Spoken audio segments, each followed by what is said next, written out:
Hello students, good morning to all of you. આજે ફરી એકવાર હિન્દીના ઓનલાઈન ક્લાસમાં તમારા બધાનું સ્વાગત છે. FA4 જે 1 ફેબ્રુઆરીથી શરૂ થવાની છે. તો બધા ઘરે બેઠીને મહેનત કરજો. FA4ના પેપર્સ તમને ઘરે બેઠીને જ લખવામાં દેવામાં આવશે. તો ઘરે બેઠીને લખવાના છે એનો મતલબ એવો નથી કે આપણે જોઈને લખી લઈએ. 25 માર્કનો FA4નો પેપર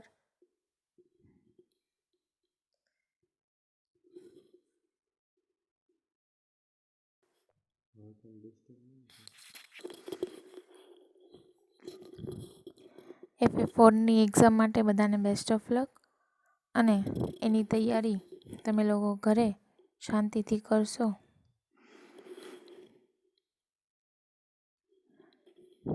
એવી આશા સાથે આપણે આજના લેક્ચર તરફ આગળ વધશું. હિન્દીમાં પાઠ 19 મહાકવિ કાલિદાસ. પાઠનું નામ જ મહાકવિ કાલિદાસ છે. એના કવિ નથી, પાઠના કવિ નથી મહાકવિ કાલિદાસ. કવિ નરપત બારહટ હડબેચા. એણે મહાકવિ કાલિદાસ વિશે લખ્યું છે. पाठ 19 महाकवि कालिदास. उसके लेखक है नरपत बारहट. राजस्थानी संस्कृति के शोधकर्ता नरपत बारहट हड़बेचा ने MA BEd की उपाधि प्राप्त की है. जयनारायण विश्वविद्यालय जोधपुर से वे संलग्न है. उनकी विशेष रुचि काज लेखन में है. वे संस्कृति के प्रवाहों को समझने में यत्नशील है. महापुरुषों को नमन करते हुए आपने लिखा है, जिन्होंने देश सेवा की खातिर अपना घर परिवार छोड़कर ऐशो आराम त्याग कर भूखे प्यासों नंगे पांव रहकर देश को गुलामी की जंजीरों से मुक्त कराने के लिए सर्वस्व कुर्बान किया, वे वंदनीय है. महापुरुषों की जीवनियाँ आपकी प्रसिद्ध कृति है. इस संग्रह में कुल 60 प्रसिद्ध महापुरुष का जीवन चरित्र अंकित है. प्रस्तुत जीवनी महाकवि कालिदास में कालिदास के जन्म और परिचय का एवं उनकी प्रसिद्ध साहित्यिक रचनाओं का विवरण है. देखिए, लेखक ने कई महाकवियों के बारे में और महापुरुषों की जीवनियाँ यानी कि सभी महापुरुषों की जीवन गाथा कैसी रही है उनके बारे में प्रसिद्ध कृति लिखी है. उनमें से यहाँ पर महाकवि कालिदास की एक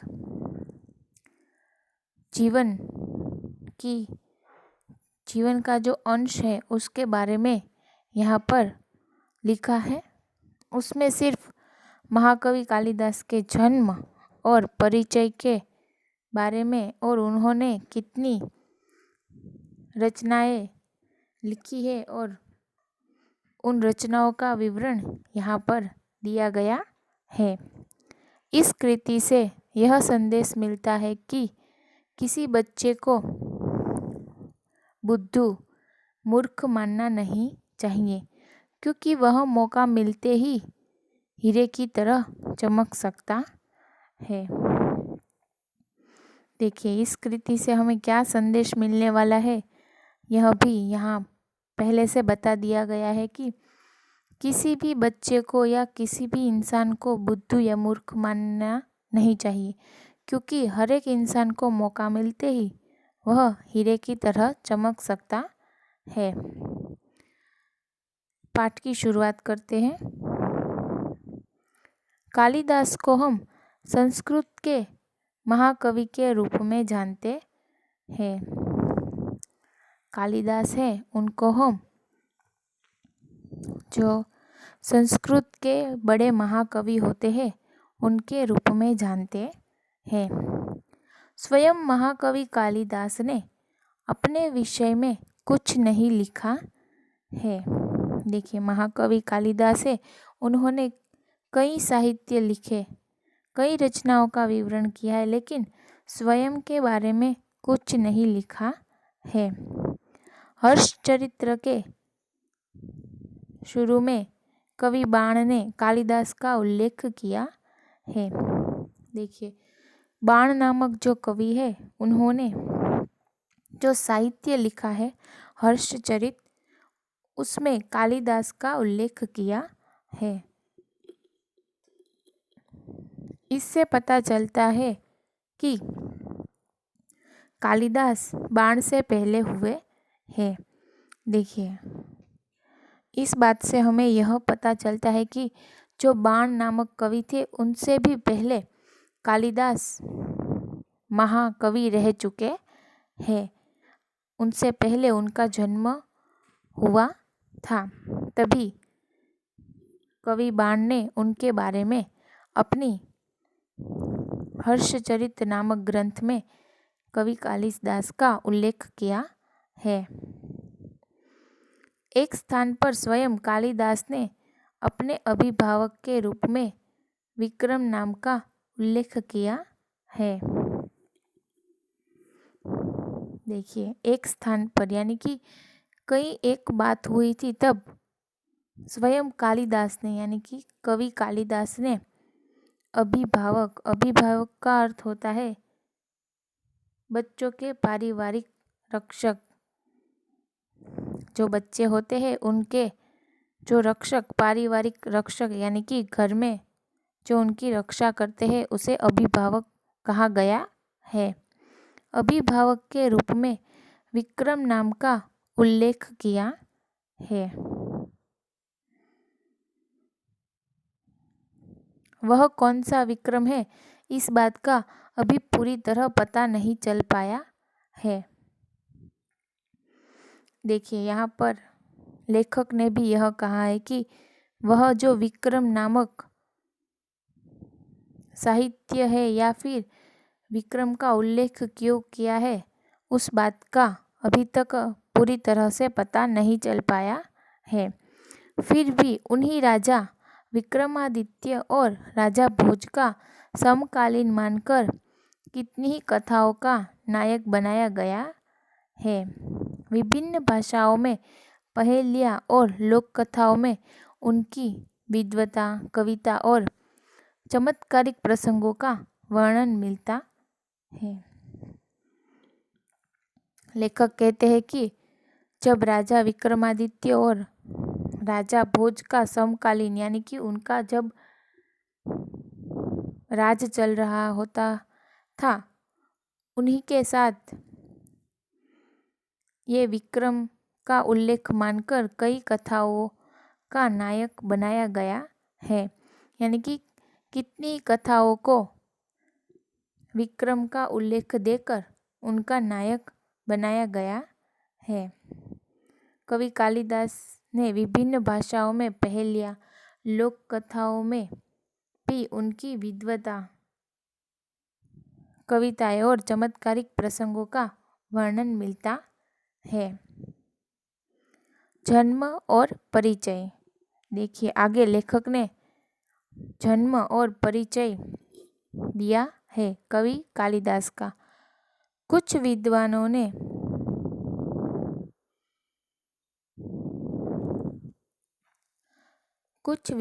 ने कालिदास का जन्म 365 ईस्वी सन तथा निधन 445 ईस्वी सन माना है। देखिए, कालिदास का जन्म कब हुआ था वो भी ठीक से मालूम नहीं है, इसीलिए लेखक कहते हैं कि कई विद्वानों ने ऐसा माना है कि उनका जन्म साल 365 में हुआ था और उनका निधन 445 में आ गया है। महाकवि कालिदास के जन्म स्थान के बारे में ठीक ठीक पता नहीं चलता है। उनका जन्म कहाँ हुआ था ये ठीक से पता नहीं चलता है, लेकिन कुछ विद्वानों ने उनका जन्म स्थान उज्जयिनी, देखिए उज्जयिनी, वर्तमान में उस शहर को हम सब उज्जैन के नाम से जानते हैं। पहले के ज़माने में उज्जैन उज्जयिनी नाम से जाना जाता होगा। इसीलिए लेखक कहते हैं कि विद्वानों के जानकारी के अनुसार महाकवि कालिदास का जन्म उज्जयिनी माना जाता है, जो सही लगता है क्योंकि मेघदूत में स्वयं कवि ने उज्जयिनी का विशेष दर्शनीय कहा है और लंबा रास्ता पड़ने पर भी उधर से जाने के लिए बादल से अनुरोध किया है।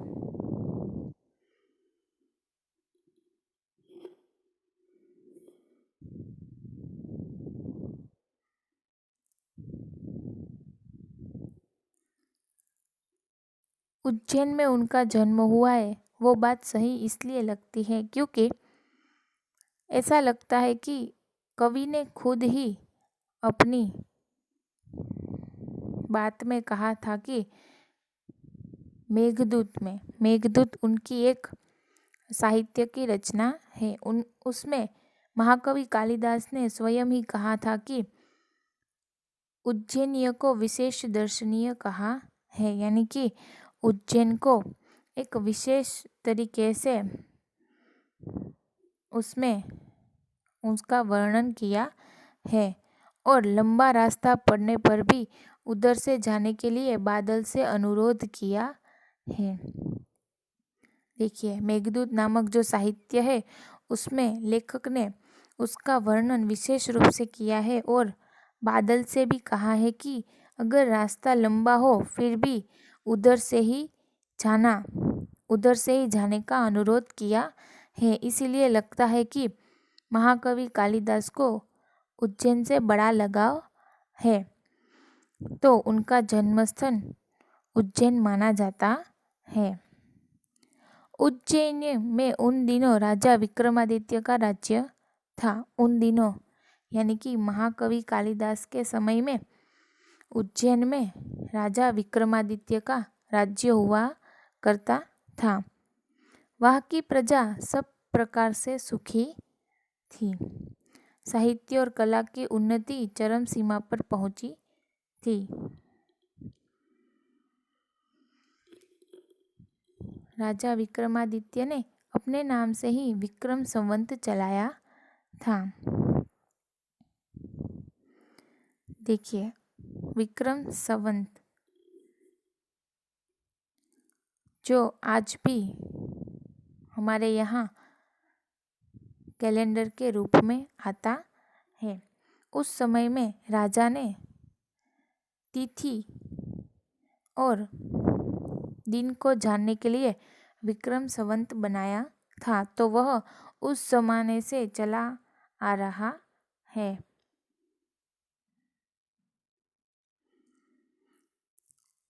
कवि कालिदास के समय में विक्रमादित्य का राज्य था।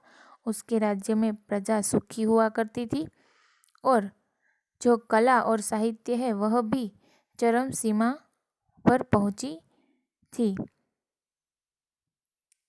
चरम सीमा पर यानी कि ऊंचाइयों पर पहुंच चुकी थी और राजा विक्रमादित्य ने अपने नाम से ही विक्रम संवत चलाया था।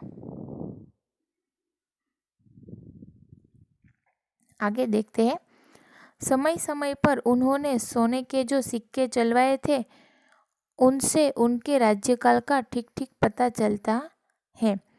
विक्रमादित्य के शासनकाल में जितना वैभव देश में था, जितनी साहित्य तथा कला की उन्नति हुई, उतनी कभी नहीं हुई। एक से बढ़कर एक कवि, साहित्यकार और वैज्ञानिक इस युग में उत्पन्न हुए। राजा विक्रमादित्य स्वयं साहित्य और संगीत के अच्छे जानकार थे। संस्कृत भाषा की उन्नति भी इस काल में ही अधिक हुई। देखिए, लेखक कहते हैं कि जब विक्रमादित्य नाम के राजा का राज्य चलता था, तब देश की जो उन्नति थी, जो साहित्य था, वह चरम सीमा पार कर चुका था, यानी कि पूरी तरह से ऊंचाइयों पर पहुंच चुका था। समय समय पर उन्होंने सोने के जो सिक्के चलवाए थे, उनसे उनका राज्यकाल पता चलता है। यानी कि सोने के जो सिक्के राज्य में उस दौरान चल रहे थे, उससे उनका राज्यकाल, यानी कि उन्होंने कितने बरस तक अपना राज्य प्रस्थापित किया, वह उनके जो सिक्के थे उनसे पता चल पाता था। विक्रमादित्य के शासनकाल में जितना वैभव देश में था, उतना कभी नहीं हुआ है। देश में उनके समय में उन्नति भी अधिक हुई है और कवि, साहित्यकार और वैज्ञानिक भी उतने ही उत्पन्न हुए हैं, यानी कि उसमें अधिक से अधिक जो उन्नति और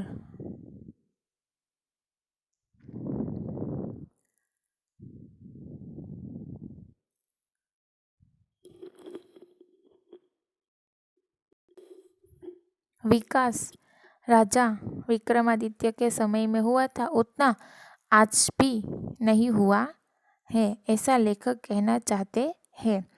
उसके साथ साथ राजा विक्रमादित्य भी स्वयं खुद भी साहित्य और संगीत के अच्छे जानकार रहे थे। उन्हीं के प्रोत्साहन में संस्कृत भाषा भी खूब बढ़ी, उनमें भी खूब उन्नति आई। अपने पूर्व जीवन में बुद्धू माने जाने वाले कवि कालिदास विक्रमादित्य के दरबारी कवियों में सर्वश्रेष्ठ थे। कालिदास के अतिरिक्त 8 और कवि भी दरबार में थे, जो नवरत्न कहलाते थे। देखिए, विक्रमादित्य के राज्य में उनकी सभा में जो नवरत्न थे, उनमें से एक रत्न कवि कालिदास भी रह चुके हैं। अपने पूर्व जीवन में, यानी कि अपने पहले के जीवन में, जो बुद्धू, जो मूर्ख कहलाते थे, जो मूर्ख जाने जाते थे, ऐसे कवि कालिदास विक्रमादित्य के राज्य में एक रत्न के रूप में दरबारियों के साथ बैठा करते थे। दरबारी कवियों में सर्वश्रेष्ठ थे। कालिदास के अतिरिक्त, यानी कि कालिदास के सिवाय उनके 8 और भी रत्न थे। विक्रमादित्य राजा के 8 रत्न और भी थे। कालिदास के विषय में कहा जाता है कि वे युवा अवस्था तक निरक्षर थे। युवा अवस्था तक, यानी कि वह जब तक बड़े हुए तब तक निरक्षर माने जाते थे। निरक्षर यानी कि उनको पढ़ना लिखना नहीं आता था। जिस डाल पर बैठते उससे ही काटते थे। निरक्षर होने पर भी इतने विद्वान और महाकवि किस तरह बन गए, उसकी भी एक बड़ी विचित्र और रोचक कहानी है। देखिए, आप सभी भी सोच रहे होंगे कि निरक्षर यानी कि पढ़े लिखे नहीं थे, फिर भी वह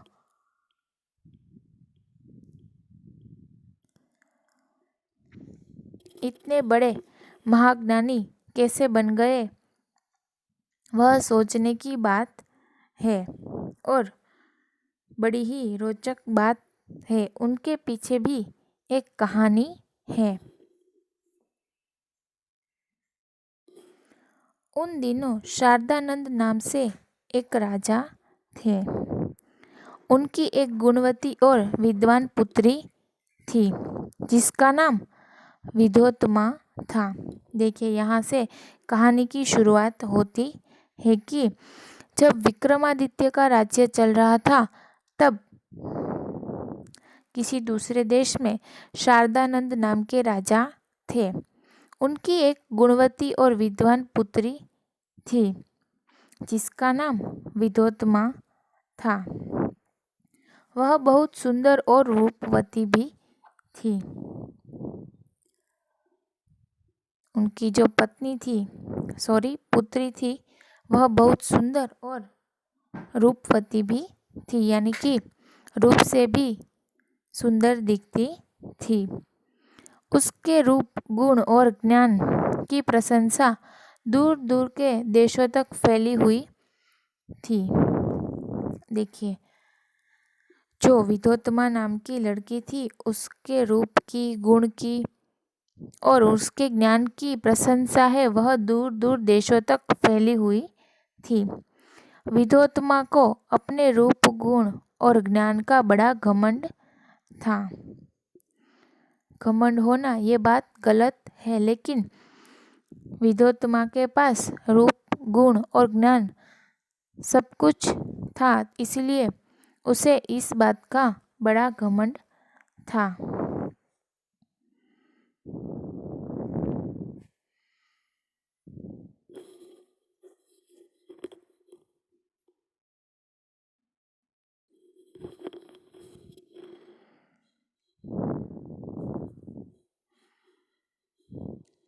अपने विवाह के संबंध में उसने एक घोषणा कर रखी थी कि जो उसे शास्त्रार्थ में हरा देगा उसी के साथ वह अपना विवाह करेगी।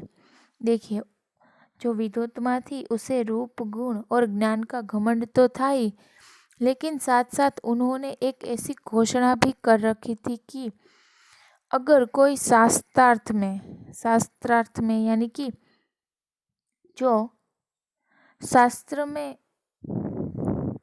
शास्त्र संबंधी अर्थ यानी कि सभी शास्त्रों का जानकार हो, उसका अर्थ उसे समझ में आता हो, ऐसा कोई कवि उसे हरा दे तो उसी के साथ वह अपना विवाह करेगी। ऐसी घोषणा विद्योत्मा ने कर रखी थी।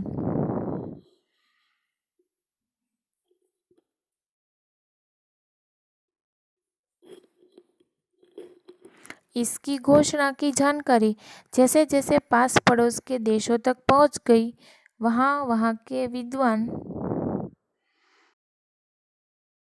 तथा शास्त्रार्थ करने के लिए आने लगे। देखिए, आपको भी पता होगा कि पहले के जमाने में स्वयंवर होता था, तभी भी सभी राजा उस स्वयंवर में पहुंच जाते थे। इसी तरह विद्योत्मा ने जो घोषणा की थी उसकी जानकारी आस पड़ोस के देशों तक पहुंचने लगी, तो यहाँ और वहाँ सभी जगह से जो विद्वान और पंडित है वह विद्योत्मा के साथ शास्त्रार्थ करने के लिए आने लगे।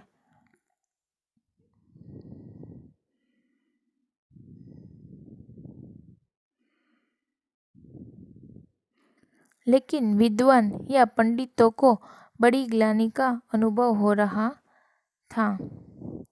देखिए, जो विद्वान और पंडित दूर देश से आ रहे थे वह विद्योत्मा से हारने लगे थे, इसीलिए उन्हें बड़ी ग्लानि यानी कि दुख का अनुभव हो रहा था कि वह एक युवती से, एक लड़की से हार गए और वे उसका बदला लेने का उपाय सोचने लगे। यानी कि जो पंडित विद्योत्मा से हार गए थे तो उसके साथ बदला लेने का उपाय सोचने लगे थे। तो आज का लेक्चर हम यहाँ पर समाप्त करते हैं। आगे पाठ में क्या होता है, विद्योत्मा और कवि कालिदास का मिलन कैसे होता है और कालिदास निरक्षर होते हुए भी एक महान कवि कैसे बने, वह हम आगे के लेक्चर में देखेंगे। आपको आज का ये इतना सा पाठ समझ में आ गया होगा। अगर कोई भी शब्द समझ में ना आया है या पाठ में भी कोई पैराग्राफ या कोई क्वेश्चन हो तो आप सब लोग मुझसे पूछ सकते हैं। Thank you so much.